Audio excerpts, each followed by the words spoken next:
I'm Jamie Mitchell, and I'm a big wave surfer, former 10x Molokai to Oahu champion, and you're listening to the Physical Performance Podcast.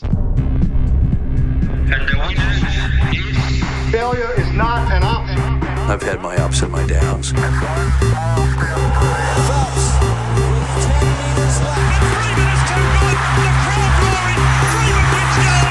I think it's an absolutely breakthrough experience. Welcome to the Physical Performance Show, the show designed to inspire the pursuit of your physical best performance. I'm your host, Brad Beer. Listen in as we delve into how the world's top physical performers achieve their success, as well as the highs, the lows, and the journey of getting there. Let's get ready, set, let's go.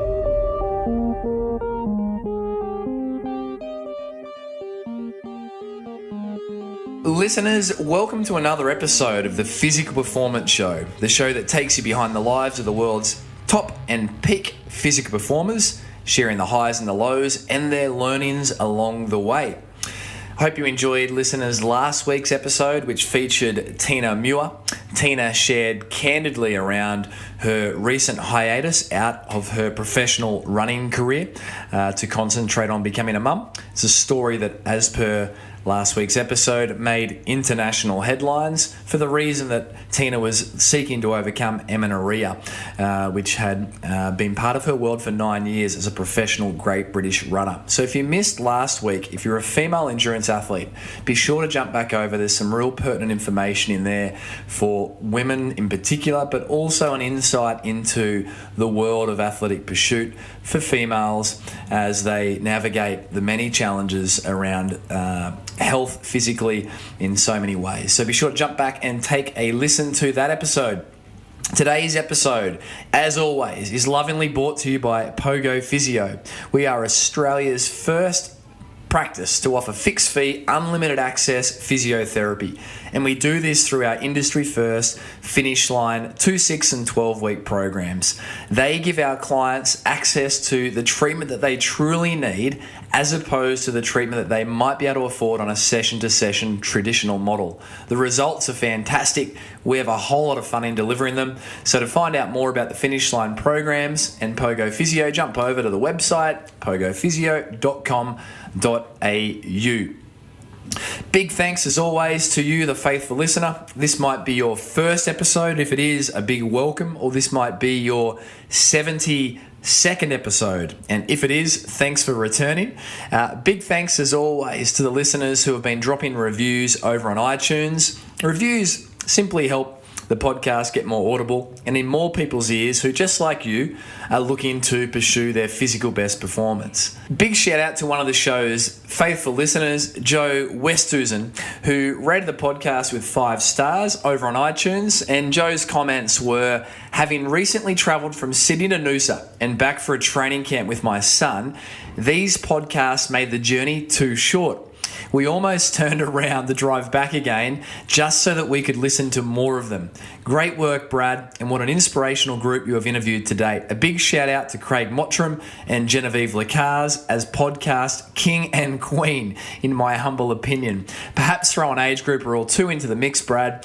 We have many stories to share too. And Joe, firstly, thanks for taking the time to leave a review on iTunes. Secondly, thanks for your support of the program. And thirdly, stay tuned. Yes, that's been one feedback point that's come through on several occasions to start to build in some age group stories. So hang with us and we'll look to graph that in as we go, Joe, through 2017, 2018. If you'd like to leave a review, guys, a simple jump over to iTunes and there you can leave 1 star or 5. Today's guest, guys, is an absolute champion. He's an athlete that I respect and admire. And I think anyone on earth that watches big wave surfing is struck with awe and fascination.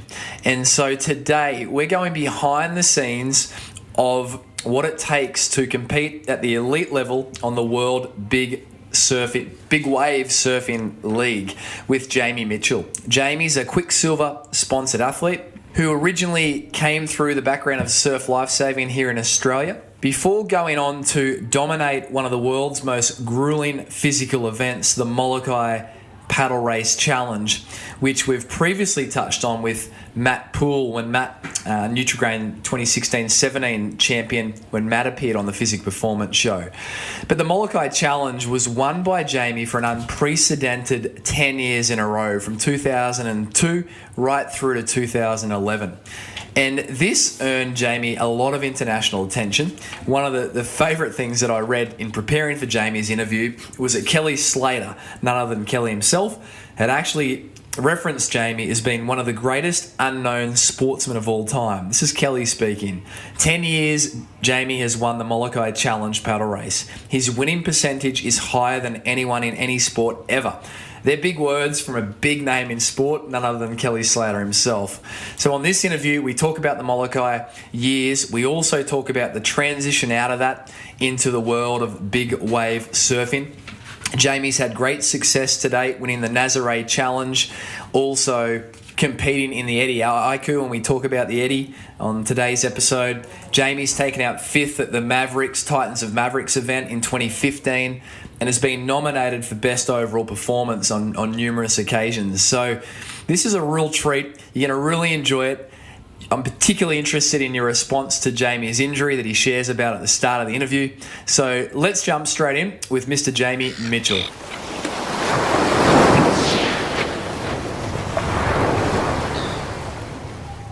Listeners, this is a real treat.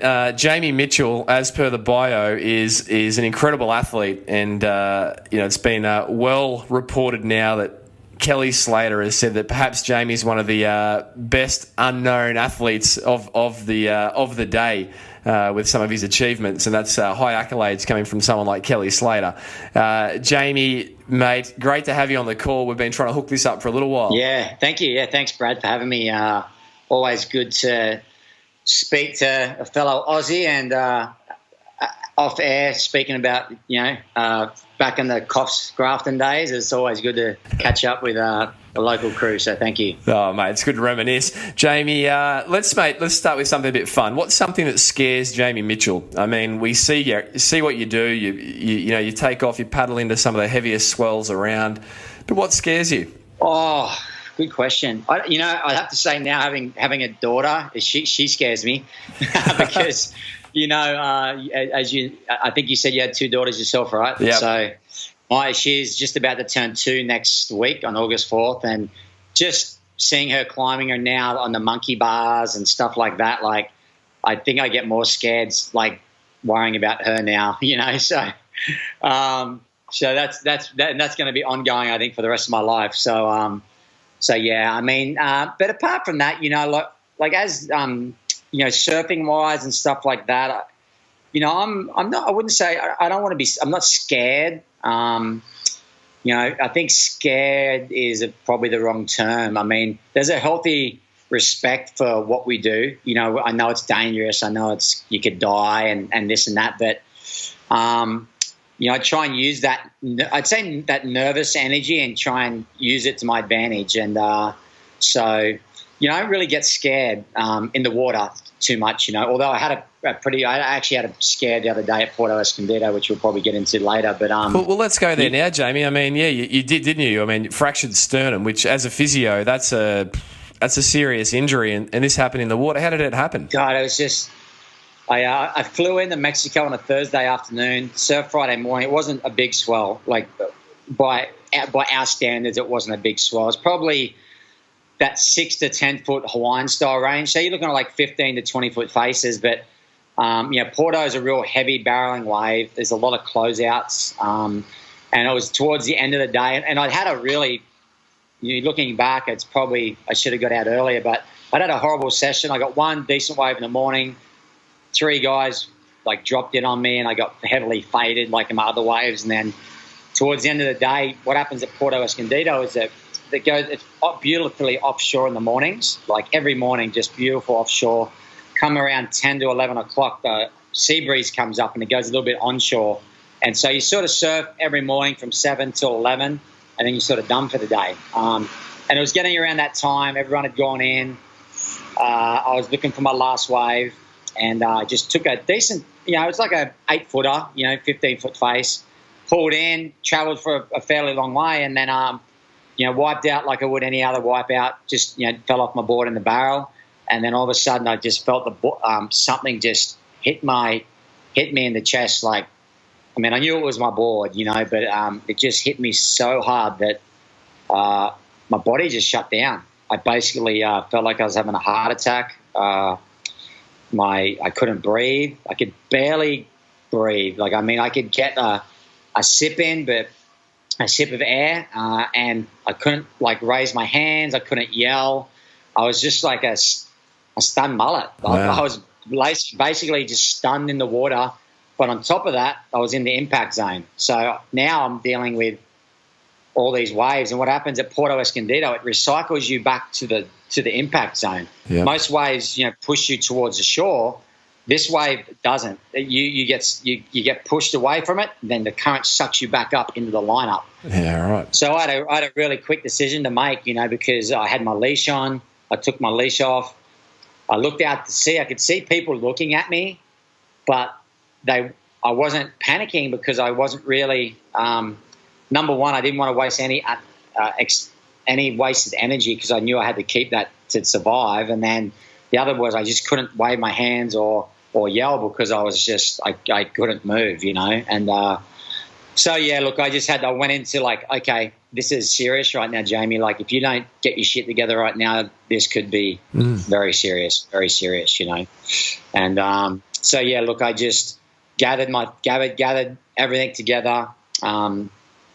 And then just basically tried to come up with a plan of how to get back to shore without drowning, basically. And took me about 10 minutes, but I got myself back to shore. And then, the lifeguards come and help me up the beach and put me in the ambulance and off to the hospital. So were you able to dive down, grab the sand as the swells were knocking you, or were you just pancaking in, just trying to be...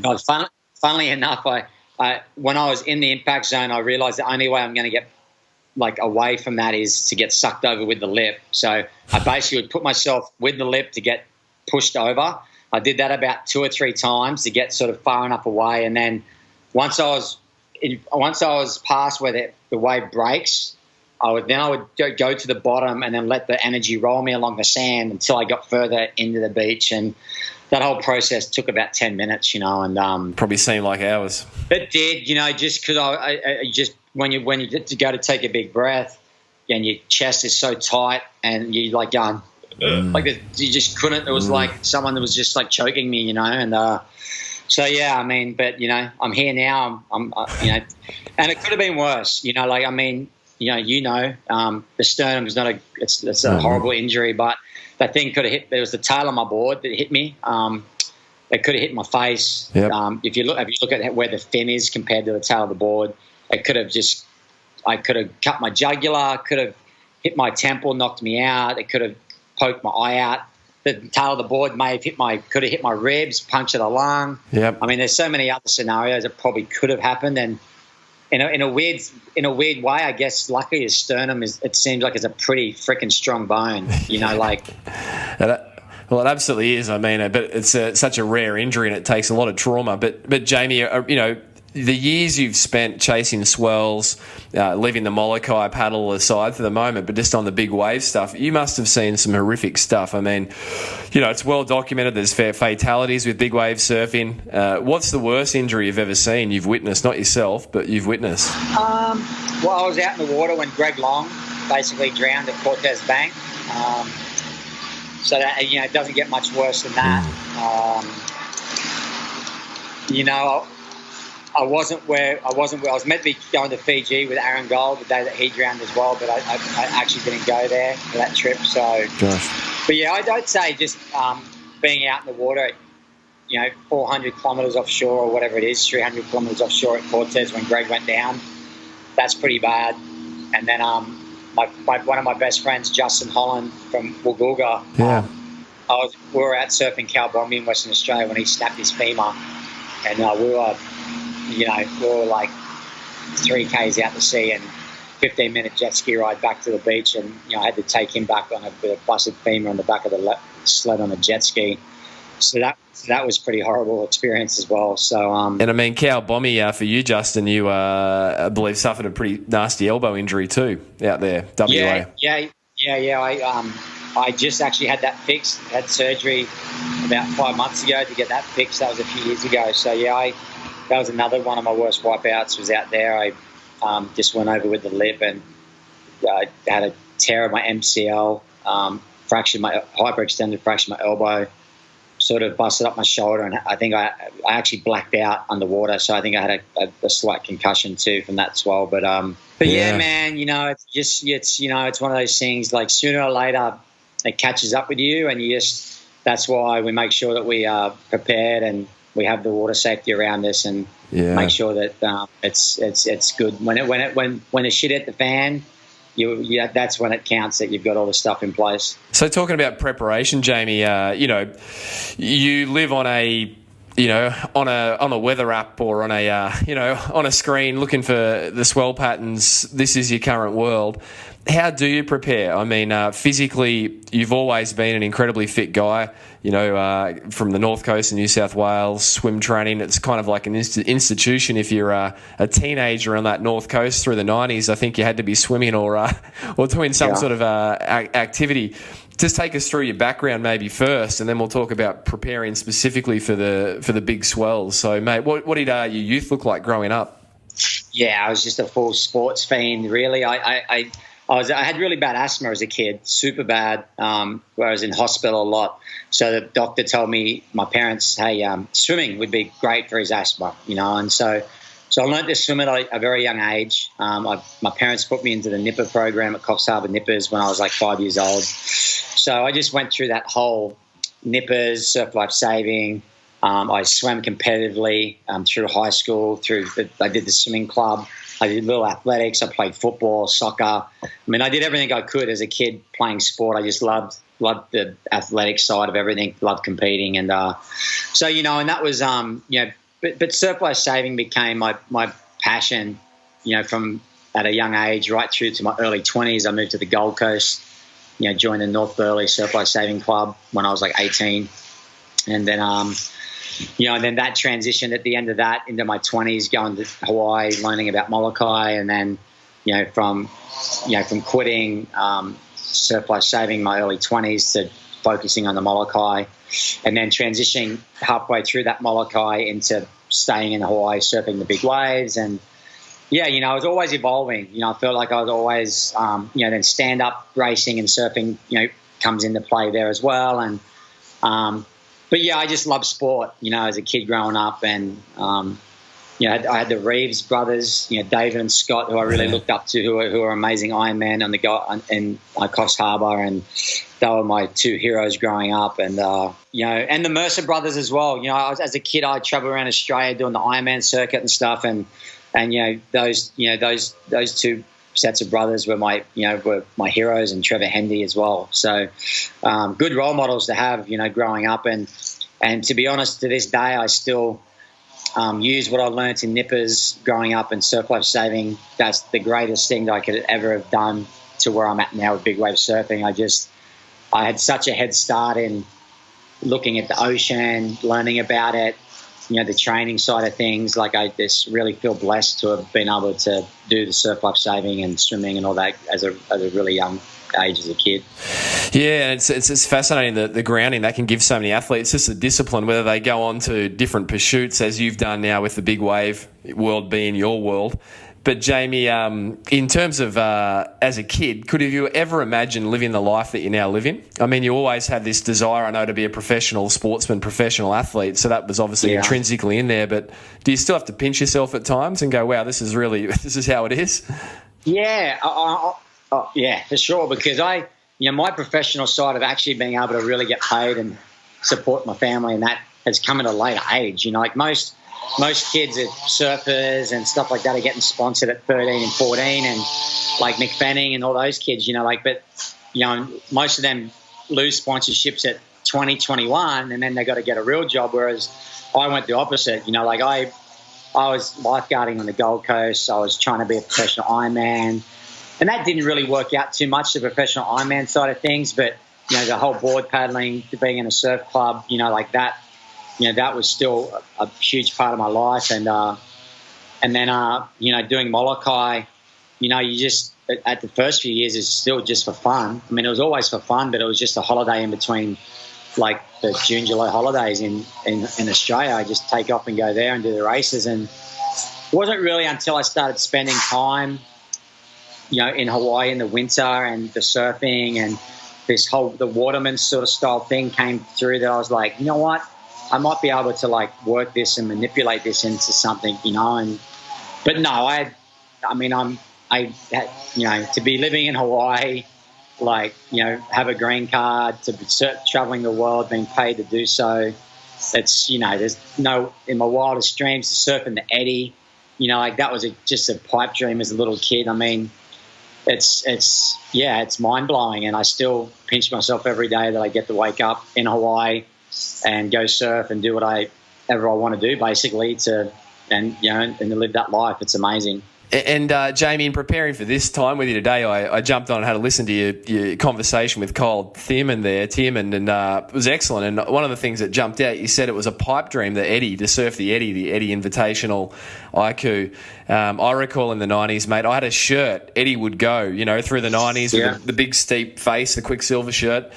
And you said, in that interview that you had been gifted from your parents, an old VHS, and you used to watch that thing over and over, and your brother Justin would watch, I think, a Kelly Slater movie. And so, mate, fast forward to, I think, the 2016 Invitational, is that right? And you're competing. Yep. What's that like walking down the beach? I mean, what's going through your head? What's the crowd like? Put listeners in that sort of environment. Yeah, it's just the whole of Hawaii stops, especially Oahu. The traffic either side is backed up. You can't get in. People are camping overnight. I'm driving my truck down to drive in, and there's people walking from Sunset with coolers all the way towards Waimea. Like, you just get there, and it's just this amphitheater of people. It's the closest I'll ever get to being a rock star. You know what I mean? Like people always go, well, if you could do a couple of things, what would you do? What would you want to do? And I've always said I'd love to be a rock star for a day, like an Angus Young playing the guitar for AC/DC or something. Like, to walk out in front of like 50,000 people and just have that amazing rush and high.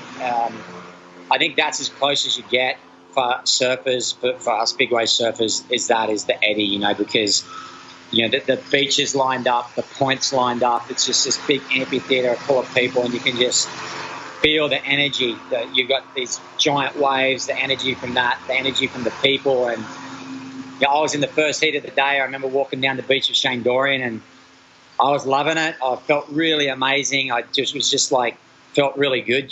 We just come off El Nino year. It was like one of the best years of all time. And I'd go in the water, and I just was like, oh my God, like I had this full adrenaline dump, and I could barely paddle. Like, I was just like, I'm like, oh my God, like it was the nerves or whatever it was, but I was like, shit, I don't know if I'm going to be able to catch a wave. Like, I started to freak out, and luckily enough, we were paddling out, and we got a closeout set on the head, and before we got out the back, and that just sort of like another like adrenaline kick in, and just we came up looking at each other like going, yeah, like just screaming like, let's go, like we're ready now. And that sort of set me off again, like reset my body and reset my mind. And I went out, and luckily enough, I caught the first wave of the day, and it just sort of got me going again. But yeah, it's just amazing. You're walking down the beach, and people are screaming and cheering, and people are catching waves, and the sets are coming. People are going berserk, and it was a special day, man. It's a day I'll never forget. And the helicopter, mate, buzzing overhead. I mean, as soon as you put a chopper in the air over an event, I reckon the excitement levels just lift. But have you had that adrenaline dump before, Jamie, where you've just gone, you've just had nothing there? And not like that. Not. You get nerves. Like, I used to get nerves racing and stuff. More so when I was younger. When I was a bit older, like with the Molokai and other races, I'd learnt how to deal with it better, and I was just pretty relaxed, but pretty nervous, like doing surf life saving events, like racing in the Taplin relay and board relays when other people are involved and you don't want to let anyone down. But never to the fact where you'd be nervous, but you'd hit the water and you'd be fine. Your training would kick in and you'd feel great. This one, like, I just felt like all the energy and everything had been taken away from me. Like, so I don't know what. I never really had that before ever, where I just sort of got. It was just like the ocean just sucked everything out of me, you know, and then all of a sudden it just gave it back to me. So I was like, sort of freaked me out for a second, but I'm glad I pulled it together. And then it's re-injected. Jamie, let's stay in the big wave world. Obviously, we want to talk about Molokai as we go, but big wave world, mate, some of the breaks, Nazaré, Portugal, I've actually got through my wife who's born in Portugal, Jamie, her auntie lives in Nazaré, so I've been there a couple of times, and mate, I've gone up to that famed lighthouse shot that you see, and I've looked off the cliff there, and there's been very little on the days I've been there in terms of swell, and I try and imagine what it would be like with those swells that you see coming through. Mate, what's that place like for you, Nazaré? I mean, you took some solid, I think did you win the event in Nazaré? You did, didn't you? Last year? I won. Yeah, I was lucky enough to win that, and I have a real love for Nazaré. I've been there a few times. I've been there a few times before that. That particular year, I took the family. We actually done a month through Europe, and we spent the last 2-3 weeks in Nazaré just surfing, and so I felt good. I felt confident. I'd been there a bunch of times, and so when that day came, I felt really good, and but yeah, that place is scary, super scary. It's some of the I've never seen water move like it does there. Like it's crazy how that wave breaks and the water that moves around, and it's just a sight to behold. You know, it's like a seventh wonder of the world. It's crazy, and so yeah, you know, I like that place. I have a good connection with it, I feel like, and yeah, I can't wait to go back again this year. Yeah, look out. We'll connect up listeners to some of the photos and the video as well from the Nazaré event. Jamie, one of the photos you had on your Instagram gallery it's a beach shot, and you're looking out at the ocean there, and it's just towering, a tower of water. And as you say, it seems to be, it just moves around a lot, very unpredictable. Oh yeah, it's not like most reef breaks and stuff where you're sort of have lineups and this and that. There is a method to the madness out there, but it's definitely a little bit more shifty than it's like a beach break. It's literally a beach break on steroids. So, you know, even though when you see a beach break that has a certain peak, it shifts bits and pieces. It's not always in the same place. So that's exactly what Nazaré is, except it's just a lot bigger. Yeah, absolutely. I mean, another spot that I just think's intimidating. I've walked up the Lighthouse Mavericks. I know you spent quite a bit of time there. Jamie, put listeners in perspective with some of the perils of Mavericks. Oh yeah, Mavericks is another one of my favourite waves in the world. It's just so different. You know, it's cold water, it's sharks. You got those California big bell buoys that you see in there. It's foggy. You know, and not always foggy. It's, you know, there's some beautiful, beautiful days out there as well, but it's just a lot different. You know, Hawaii, you're in board shorts, it's sunny, it's, you know, it's warm over there. It's like, it's cold and it's dark. The water's dark. It's more dense. The water's heavier. The rocks are right in front of you, and everything about it is just different than what I'm used to. But and it's this big slab. It's just like this big slab, but in a big wave, and it just focuses right on the bowl there, and it's an incredible, incredible wave. It's one of my, you know, between, you know, that, you know, it's in the top 5 of my best waves ever of all time. I recall, Jamie, in the 90s watching the old Wide World of Sports, and, you know, they'd feature the Mavericks sessions, and just, you know, I remember would rewind it on VHS and rewind it and watch it and just be like, wow, it's so intimidating. It's just incredible. Back when, you know, things were only paddle in then. This was in the 90s. No one was really doing toe in. So and on the paddle in side of things, Jamie, I mean, you paddled into that wave at Belhara in France, and I think, you know, reports are different, 60, 80 foot.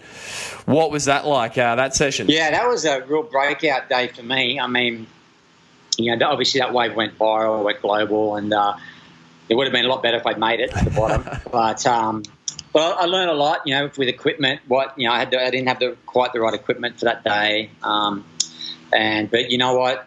You know, for me it was like, hey, I saw that wave coming. I could have easily paddled over it, and no one would have said anything, like, you know, about not going because of this, you know. But, you know, I saw it, I wanted it, I turned around, and I paddled for it. So, you know, that just went to show me that, hey, like, you really do want this. And so, yeah, you know, it was a special day. Like, you know, it's one of the biggest waves. to this day, probably still one of the biggest waves I've ever paddled into for sure. And, I hope to go back there one day and try and get another chance at, making a big one out there. And when you say you learned from it, Jamie, what specifically did you learn? You said equipment was one thing? Yeah, just the board. My board wasn't quite probably big enough, wasn't quite heavy enough. And I'm, just now too, I'm surfing better than I was 3 years ago. And, so you just sort of look at it and go, this is what I could have done better. I could have paddled a bit further down the face. I could have had a wider stance. I could have been in a lower stance. So just stuff like that, like that you look at and you critique and just go, if I get the chance again, I'd do it a little differently. And mate, preparing for these, I mean, we talk about the Molokai paddle race, which you dominated for 10 years. We'll go there in a moment. Your years in the life-saving movement where competition's set on a set date. It's the 26th of July, whatever it may be. You taper, you get ready, you go. Your world is very unpredictable, isn't it? I mean, you've kind of got to be prepared through the seasons as well on a knife's edge, correct? How do you manage that where there's that uncertainty involved? When you're an athlete, all athletes like certainty, they like discipline, they like to. How do you navigate that world, Jamie? Take us through that. Yeah, it's tough. We're constantly ready 24/7. Like swells don't stop; they just change hemispheres and locations. So, look, it's a tough one. You've just got to be constantly ready. I don't train near as hard as I used to when I was paddling or anything. For me now, it's more of it's a mental game for me. I know that I'm in pretty good physical shape. I know I can hold my breath long enough. So for me, I do a lot more. I do a lot of yoga these days. I still swim. As in the hard impact stuff like running and stuff, I've just pulled back from that. I really don't do any sort of gym or strength like stuff like that. Because I've had a lot of injuries the last few years too. I haven't been able to do that. But if I eat well, I don't drink anymore. So constantly my body is feeling really good, and with yoga and everything. So at any given time, if a contest gets called, I have a great relationship with my wife and my daughter. They're so supportive, and so when I leave to go and do these things, if I'm mentally in a really good place, then that's really all that matters to me. You know what I mean? So so that but you've got to be ready 24 hours. You got to be 24/7. They're just about to potentially call the Porto Escondido event for this Sunday, Monday coming. And so you just never know when stuff's gonna happen and when you got to be ready. So it's tough to be. Well, like you said, for Molokai, I knew it was the last Sunday in July every year, and you prepare for that day. Nothing's going to change, but all of a sudden you're like, I'm going to surf this weekend, and then they're like, oh no, the swell dropped, we're not going to go, and it's like, okay, then you relax again, and then all of a sudden it could be 2 weeks, it could be a month later, so it's tough. And I mean, Molokai, Jamie, dominated for 10 years. I mean, 10 years winning anything, even if it's a local fun run, it's still 10 years of being physically ready, as you say, being there on the day and then executing. For listeners, I mean, Molokai, 32 miles paddling from Molokai to Oahu. We've had Matt Poole on the podcast. We've had Jordan Mercer previously. We've both touched on Molokai. But mate, what was the driver to dominate that for 10 years? The drive just got stronger and stronger, to be honest. So I did it, I won it in 2002. And then my good friend before that, Aaron Bitmead, had won in 2001. So he had inspired me to, I saw him win. I'm like, I want to win. So 2002, I went and won. And then there'd only been one other guy, Sean Monahan, who had won 2. So I'm like, that'd be cool. I'd try and go win 2, And I feel like you've always got to defend your title, right? Like if you win the year before, you've got to go back, to a degree. So I went back, I got number 2. I'm like, well, that's cool. Wouldn't it be cool to be the only guy that's ever got 3, And then you sort of get my drift, right? It's like I got 3, and then it's like, then the next year I broke the record, and then, and then to be honest with you, there's a lot of what got me inspired one year was the Zane Holmes. He claimed that he was going to come and do it, and I had a lot of people talking smack, like, Jamie's only won it because no one does the race, and Zane's going to kick his ass, and this and that. So that really actually inspired me to go to another level too. That's when I started really working on I was living at home at the time, and I told my mum, hey, I want to start working on my diet, and so I cut out a lot of stuff in my diet, and I just changed as an athlete for that race for that year, and then after that, it was every year. It was certain guys kept coming back, and if it wasn't Zane, it was Bruce Taylor, who was one of the best board paddlers like Australia's ever seen. Or it was Wes Berg, or it was Corey Hutchings, the New Zealand Ironman, or it just from about the fourth one on, it was just like people would come in to try and take me down, and I loved it. It took me to another level, and I trained a lot harder, and I got better, and it was awesome. And I love the challenge, and I love proving people wrong. I love proving the doubters that it's not just about the athlete, it's about the race, it's preparation, it's about spending your time in Hawaii. It's just not like, it's not a surf club mentality, it's a totally different style. And I mean, Jamie, training for you is vigorous, right? Put listeners in perspective. Leading into some of these Molokai title wins, you were, how many Ks or miles were you paddling a week? Yeah, it would vary. I mean, I would in the earlier days, I'd be paddling like Monday, Wednesday, Friday, and then Saturdays were my long days. So, anywhere up to probably 60, 70, 80 kilometers a week on the paddleboard. In heavy training, I was swimming 3 to 4 times a week, 5-6 kilometers a morning. And then towards the last 5, say the back end of the 10 years, I added some stand up and strength training into that. So I would stand up paddle, like say I'd swim Monday, Tuesday, Thursday, Friday. Let's see if I can remember exactly what I did. Monday, Tuesday, Thursday, Friday, I swam. So then Monday lunchtime, I would stand up paddle, and Wednesday lunchtime. Tuesday, Thursday, I would prone paddle at lunch. Then I'd chuck in a couple of strength training sessions in the afternoons, and then Friday I would swim in the morning and then take the rest of the day off. Then Saturday I would do my race day. So I'd get up, I'd do the exact preparation as if I was going to race every Saturday, and I would go anywhere from 2 to 5.5 hours, like depending on where I was in the build up, So then Sunday completely off, and then chuck in Thursday massage. That was my every Thursday I got a massage, and that's what it looked like for 3 months of my life. I just did that continuously every day for 3 to 4 months. And you mentioned, Jamie, strength training. What were you what sort of work were you doing back then? I actually started. I went with Jan Carlton, the lady that worked with Mick Fanning when he ripped his hamstring off the bone. Yep. And so at that stage, Mick was there, and Stephanie Gilmore was there.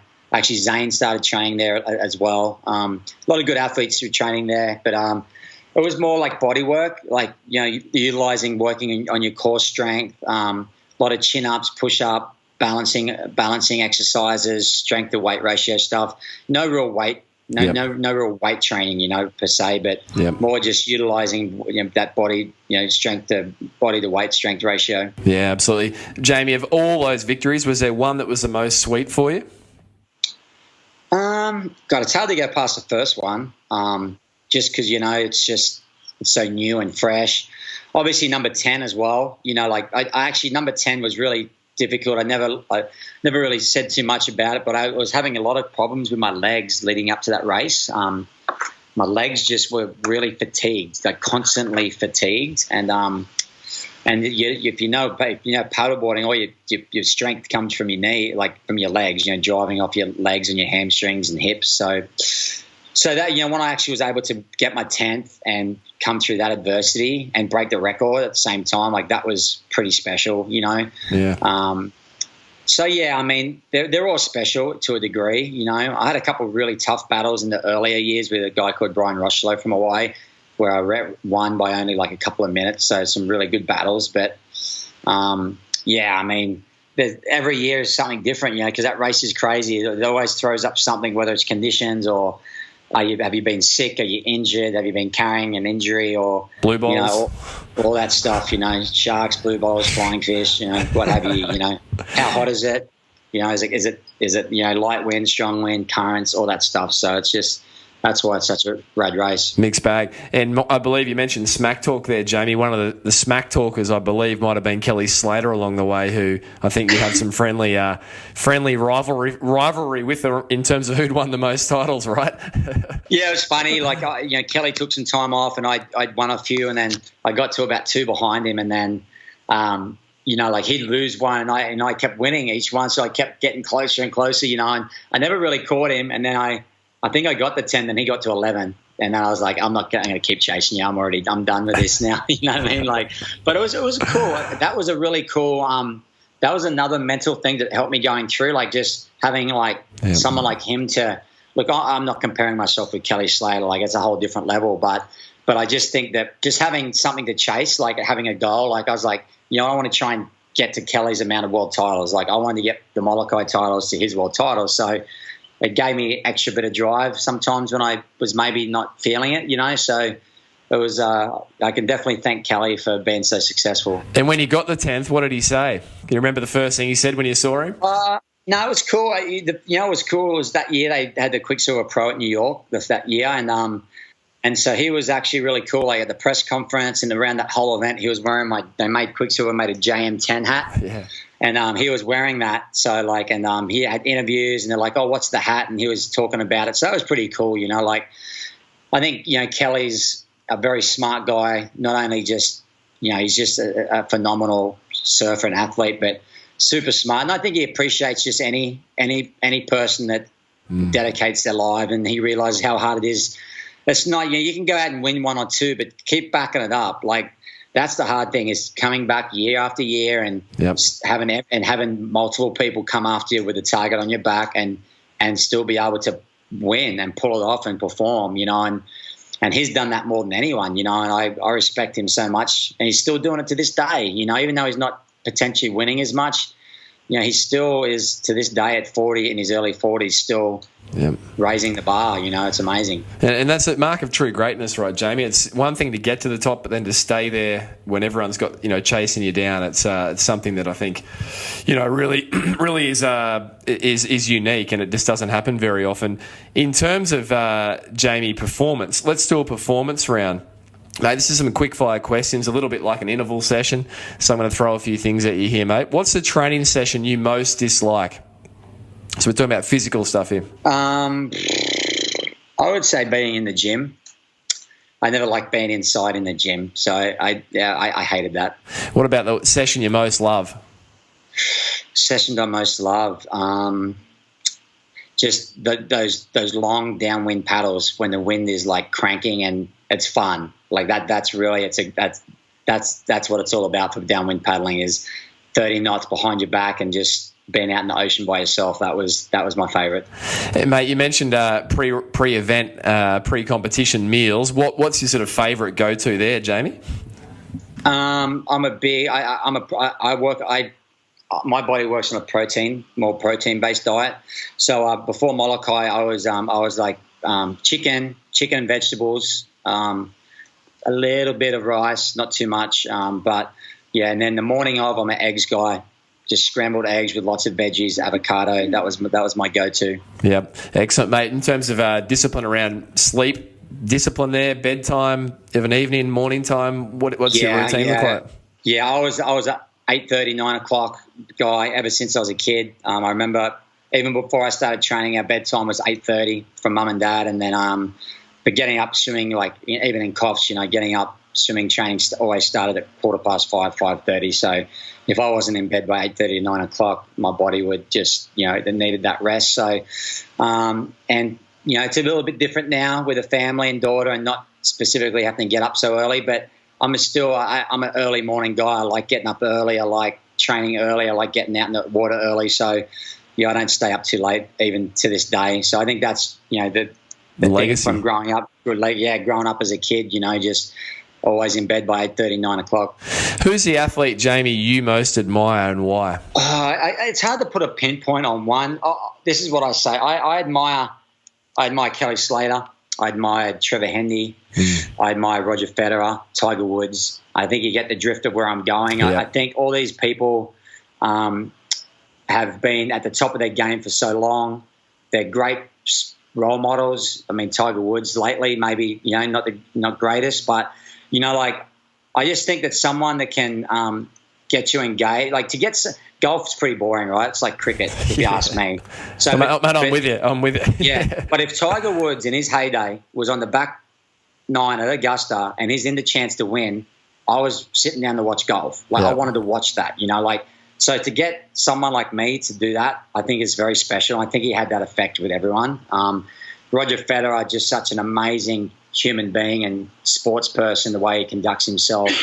Same with Kelly and, Trevor was so dominant in his day and was such a great role model. Guys like that, that really have, and to this, like Mick Fanning, I think what a great role model, Mick, with all his adversity with, the deaths in the family and what he's gone through with the shark attack, and just to be resilient. And that, I think he's such a great role model for the Australian kids as well, I try and take a lot of stuff from a lot of different sports, even if they're sports that I don't particularly watch or like. Yep. But like Michael Jordan, Kobe Bryant in basketball, those guys were just phenomenal too. So I really like to look at the greatest athletes in all their sports and really try and dissect what makes them tick and try and put that into what I'm doing. Who would be, Jamie, the toughest competitor you've ever competed against? And why? That's a good question. I mean, I'll go to say, through Molokai, I think it was that kid in Hawaii, Brian Rochelo, back in the day. We had 2 or 3 really big battles, and he was a good paddler. Got back in surf life saving days. Growing up as a kid, there was this kid, Reece Drury, he was from Thirroul. And he now lives in the Sunshine Coast. We used to battle it out, surf life saving, in the state titles and stuff. He was I remember he's a good guy too. I remember he was always a guy I would look at. And but yeah, that's a tough one. I mean, the big wave things right now, the competition is, I'd have to say Grant Twiggy Baker is a pretty ferocious competitor. He's always hard to beat. So it's tough one. It's a tough one, yeah. Mate, how would you... We have a lot of multi-sport endurance athletes on this podcast, and I asked them how would they describe being in the zone. In your current world of big wave surfing, how would you describe, Jamie, being in the zone? What does that feel like? The closest to the zone I've been is at Nazare. Just being supremely confident, and I think for me, confident and relaxed. If I'm overthinking things or, stressing out, I mean, I just was sitting up I nearly missed the heat. Actually, I was that relaxed. I was like, I got to get my wetsuit on. You forget how long it takes to get your wetsuits and your impact vests and all that stuff on up there. And so I was actually running. They were calling my name. I'm running down the beach, trying to get out there. But so I think for me, it's just that where it comes easy. You don't think about it. You go out and things are just happening for you. You're just in the right place at the right time, and things flow. They flow. You don't have to think about it. And I think, that's it. For me, Nazare as in an event, that's the closest I've been to being in that flow state or zone state, like they say. And can you sort of pinpoint anything around Nazare for you, Jamie? I mean, that was going on that helped you, facilitate that? I travelled to Spain a week earlier for a swell, not knowing that the contest was on. So usually we fly in at last minute. So everything's a little hectic, you're jet lagged. I mean, this is the truth. We never surf. We very rarely surf a swell at 100%. We're always usually, unless it's at home, Yeah. But if you're traveling, you're never at 100%. You're more like 60 or 70% of your full, because you're jumping on a red eye, or you've surfed the swell the day before and now you're jumping on a plane to surf the next swell the next day, or you've been on a plane for 15 hours and you got no sleep and you feel like shit. So you know what I mean? But I was already in Nazare a week earlier, so the jet lag and everything was gone. I had a couple of surfs. I'd been there in October, 2 months earlier with the family. I'd scored amazing waves. My boards felt good. So it was just a bunch of these little things that were just like, and I knew I'd been there. And another thing, everyone else was freaking out. Like you could just sense that everyone was like, oh my God, we're surfing Nazare. It's going to be giant. It's going to be scary. And I was like, I'm bring it on. Yeah, basically, you know, so I just had this, as soon as the event got called, I just had this, you know what, I feel really good. I feel really, really confident about this event. And you go out. And this speaks to that whole, you know, dissection of physical versus mental, you know, contribution to elite and peak performance. I mean, what I'm hearing there is it's more of a mindset thing. I mean, all the guys that took to the water, you know, during that competition are physically fit, they're physically prepared. You know, what percentage, if you had to break it down, I know it's a tough question, Jamie, but what percentage would you say is, you know, is mental, psychological at your level in the world that you now, you know, you're playing versus physical? I think it's a lot. I mean, like you say, like I always said with Molokai too, like you can put 10 guys out there within 5 to 10% of physical ability, but the guy that wins that race is the guy that's mentally the strongest or the toughest, you know. And it goes with saying with big wave surfing, you know, you go out and take a couple of bad wipeouts.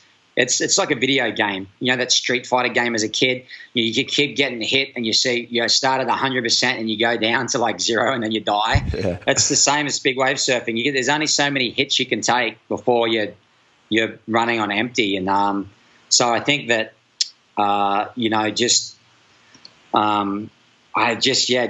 being consistent and you know, trying not to get hit that many times is so important. And you know, being mentally able to pick yourself back up after a bad wipeout, paddle back out, and get back in the game. You know, like it's like getting hit like a late tackle by the chief, you know, and getting knocked out and having to come back on the football field to play the rest of the game, right? Like you've got to get yourself back in the game, and it's sometimes physically you're okay, but mentally you're a little bit scattered and a little bit hesitant. So that's what it comes down to. And so what's is there a consistent loop that does play, Jamie? Is there consistent self-talk when you're trying to get yourself back in the game after a heavy wipeout or just pre-event?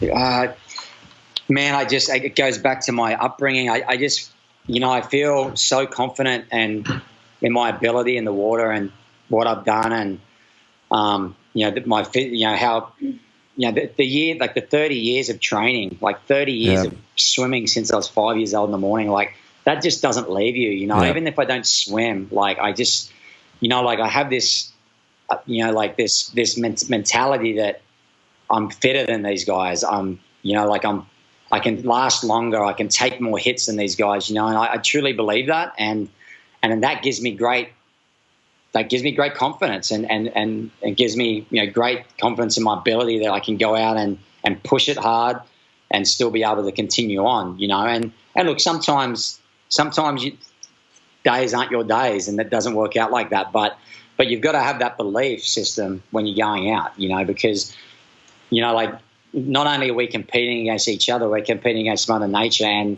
the waves can kill you, you know, like not many other sports, like you're actually risking death, you know what I mean? Like, we're actually risking serious injury and death as well as trying to compete against other guys and surf a heat, you know. So it's pretty intimidating. Absolutely. Jamie, last question in this performance round. It's a bit of a fun one, but I ask every athlete, what's the funniest thing you've seen while either competing or you know, in essence, training?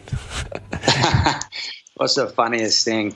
I've seen a couple of people just get naked, their pants ripped off, like surfing, you know, like driving around on a jet ski, like through the lineup with their pants off, you know, like in the middle of a swell. So I think that's pretty funny. You know what I mean? Like, I mean, I've had some pretty funny things, you know, people doing some weird stuff I can't really say on the podcast, like in the surf life saving stuff, but I'll keep it G-rated and stay with that comment.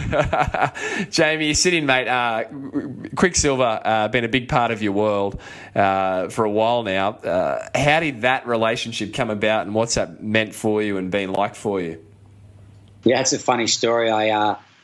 Quicksilver, it used to be Quicksilver Edition, was sort of like the Waterman offskirt of Quicksilver, and they sponsored the Paddle Molokai race in the early 2000s. So a guy called Barrett Tester, who was their marketing director, came up and goes, "Hey, we'll give you $500 to wear these board shorts," because I'd won the race, I think 2 years or 3 years in a row. So he figured that they'd, for $500, they'd get their money's worth if I happened to win the race with their board shorts, right? So that was my first experience of a sponsorship with Quicksilver. Was here's $500 to wear our board shorts. So I'm like, hey, hell, why not? I'll do that, And then it just slowly the next year, Quicksilver came. I was working lifeguard, like permanent casual lifeguard, making 50, 60 grand a year, lifeguarding casually, and it was good money, like to be able to train and surf and do all that. And then Quicksilver offered me like 24 grand. Like, hey, here's a contract for a year, $24,000. And I'm like, okay, that's awesome. Like, not a lot of money, like in the scheme of things. Like, It's great. It's great if you add that to, say that your lifeguard wage. But I sat down, I thought about it. I'm like, well, I've probably got one chance at this. Like Quicksilver is going to give me a chance to. I'm like, if I just sit here and do the same thing and not do like anything, like. They're not really going to see the value in me, So I actually quit my job. I went to, I think it was Chris Maynard, the lifeguard boss at the time that I was working with, and said, hey, like, I want to, like, this is an opportunity I have. I want to pursue this, and like, I don't want to burn my bridges, but if this doesn't work out, I obviously want to come back and lifeguard, And so I gave it everything. I went to Hawaii in the winter, took a year off work. And I was on $24,000 a year. It's not very much to be traveling and doing all that, But I for whatever reason, I somehow was able to make it work, and obviously, my results and what I was doing got better and better, and with that, your contract deals get a little better, and there's your ups and downs. Quicksilver's had its ups and downs. Like, I lost my sponsorship a couple of times in the last few years, just when they went through the bad period of financial times, and. Yep. But I didn't lose faith, and they always came back and re-signed me. So Quicksilver's been a huge part. If it wasn't for Quicksilver, I wouldn't be sitting here. That's for sure. So I owe them a really lot, for back then, for what I was doing, to give me a chance, like, to do that, like, waterman style lifestyle. Like, no one was doing that. No one was really like getting paid to do that. So for them to take a chance on me to sort of do that, it was really cool. And I mean, it all started with a $500 board short sponsorship. And I mean, it's been a great relationship. I think of Jamie Mitchell, and I think of a Quicksilver hat sitting on your head, which is exactly what I'm looking at right now. So, and mate, the word waterman, what does that mean to you? I just think it's not specifically for me. Doesn't mean it's someone that's successful in the water or anything. I just think it's a lifestyle. I think it's someone that revolves their life and their family life around the water, whether it's a fisherman or a diver or a scuba diver or a free diver or someone that likes to surf or swim, I think that, if your life revolves around getting in the water and learning about the ocean and teaching your family and your kids the same, I think that's a waterman lifestyle, and I think I think that term gets thrown around pretty loosely and pretty, sort of specifically, and I think that that's wrong. I think that it's, there's some, look, don't get me wrong, there's some amazing watermen out there that can just do everything in the water, and that's awesome. But I like to call myself more like an ocean athlete. Yeah. Like, I like to compete and be an athlete in the ocean. But, that's, for me, the waterman term is just, it's a lifestyle, man. It's just a lifestyle that revolves around the water. Yeah, I think that makes a lot of sense. It's hard to define. Jamie, in bringing this into a close, a couple of questions. One, if you had to boil down everything you've learnt from all your years in the water, surf lifesaving, SUP, stand-up paddleboard, paddleboarding, big wave surfing, to one bit of advice for people across all spectrums of physical performance to perform at their best, one bit of advice from Jamie Mitchell, what would it be? Consistency, maybe. I think you can't be successful without, and that comes with consistency in training, consistency in competing, consistency in coming back to racing or doing whatever you do. I think that without consistency, you have nothing. Like, for me, I just knew that, like, I was so consistent in my training. Like, I would never miss a session. I was consistent in, like, where I wanted to be and what I wanted to do. So, I think that's a good trait to have, as an athlete, is consistency. Because you can be the hardest trainer in the world and go out and kill yourself and then not train for a month or 3 weeks or 2 weeks, or go hard for 2 weeks and easy for 1 week. And I think that, that doesn't really work. I think, having that consistent mind, headspace and consistency of doing everything is a really good trait to have. Yeah, absolutely. Jamie, fun question to end on here, mate. And that's 3 people at a dinner table, at your dinner table, Jamie, living or past. Who's at your dinner table and why? Ooh, wow. That's a good question. Eddie Aikau, just purely because, what he did and what he still stands for to this day, I think is just awesome. He's had a big part of my life. Conor McGregor, I just love him. I love Conor McGregor. I love his confidence. I love his I don't know. There's something about him that's just, I just love his act. A lot of people are down on him, but I think he would be radical to have at a dinner table. And then who else would I have? That's a really good question. Tiger Woods. I think he's such a unique. He was so focused and he was such ahead of his time with what he did, but also I think he's got some pretty good stories he would tell as well. So, mate, I think that'd be pretty fun. That's a pretty fun table indeed. Just on Eddie Aikau, Jamie, just for listeners, can you just paint us a quick snapshot of Eddie's bio? I mean, why has there been a memorial after him? Just put us in the perspective there. Yeah, basically, he was come from a long lineage of Hawaiians. He was a lifeguard, the first lifeguard at Waimea Bay, saved countless lives, surfed Waimea. Was really the, one of the heroes of Hawaii, growing up. And then basically they had this, the Hokuleu. It's a Polynesian voyaging boat that they were going to recreate what they thought the Polynesians did. So they put a crew together, they left, and they were basically going out through the Kahibi Channel, the Channel of Bones, the Molokai Channel, and they ran into some crazy weather, and basically the boat capsized. He took a chance and said, hey, I'm going to grab my paddle. There was a paddleboard on board. He said, I'm going to go for help. I'm going to, long story short, he paddled for help. Everyone else got rescued. They never found his body. And I think that just goes to show what sort of a human he was. He sacrificed his life to save everyone else's. And, and then obviously the quick story in memory of Eddie Aikau came about, and it's just become one of the, if not the most prestigious surfing event in the world, So it's just nice to pay respects to him and his family and the heritage and the culture of the Hawaiians, and I think it's an awesome thing. Yeah, and I read that it was the biggest air sea search in Hawaiian maritime history, looking for Eddie. Yeah, they went for a week or 2 or something like that. It just goes to show how important he was to Hawaii, So, his family still. Clyde surfed in the contest last year, and Clyde's son Ha'a is up and coming surfer. So there's still a lot of rich history there. Yeah, and lastly, Jamie, we like to have every guest on the show issue a physical challenge for the week. What's Jamie Mitchell's physical challenge to listeners going to be? It can be entry level. It can be extremely difficult. Well, I won't be doing anything because of my chest, my sternum. Yeah. But I would say. Okay, so this would be a bit getting up early. So let's say I might make it too early. Just getting up at say 6 a.m. You got to be up at 6 a.m. and just go for a 3-4K run/walk and a swim at the beach.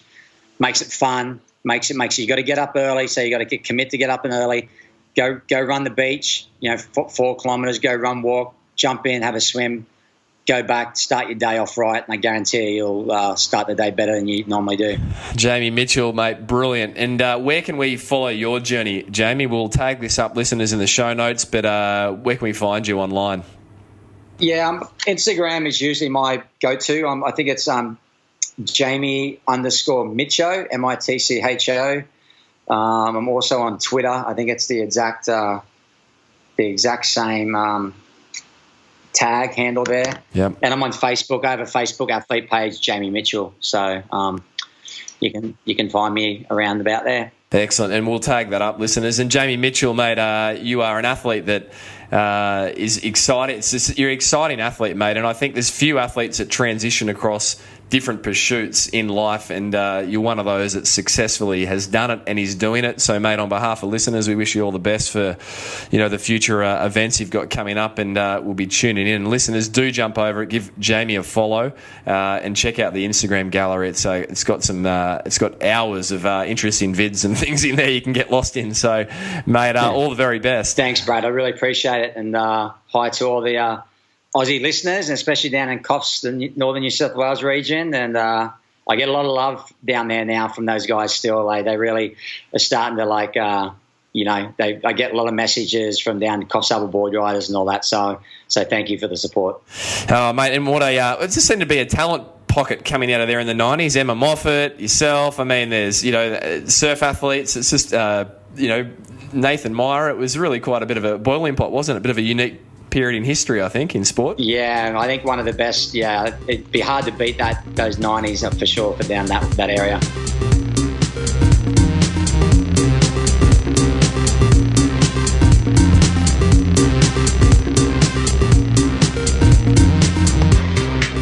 So, listeners, there you have it. Another episode of the Physical Performance Show.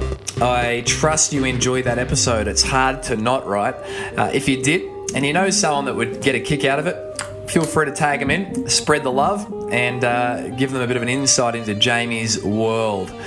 I can't imagine what it's like to take off on waves that big.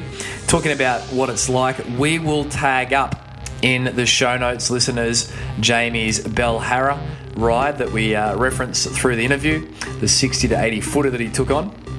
And we'll also tag up Jamie's social media handles. So if you enjoyed today's episode, let Jamie or myself know what it was that stood out to you. And we'd both appreciate any feedback in terms of today's episode. As always, a massive thank you to the good folk that make the Physical Performance Show possible. Daryl Misson, audio engineer, and Susan Wilkin, VA extraordinaire. Big thank you, guys, for helping this show go live each and every week.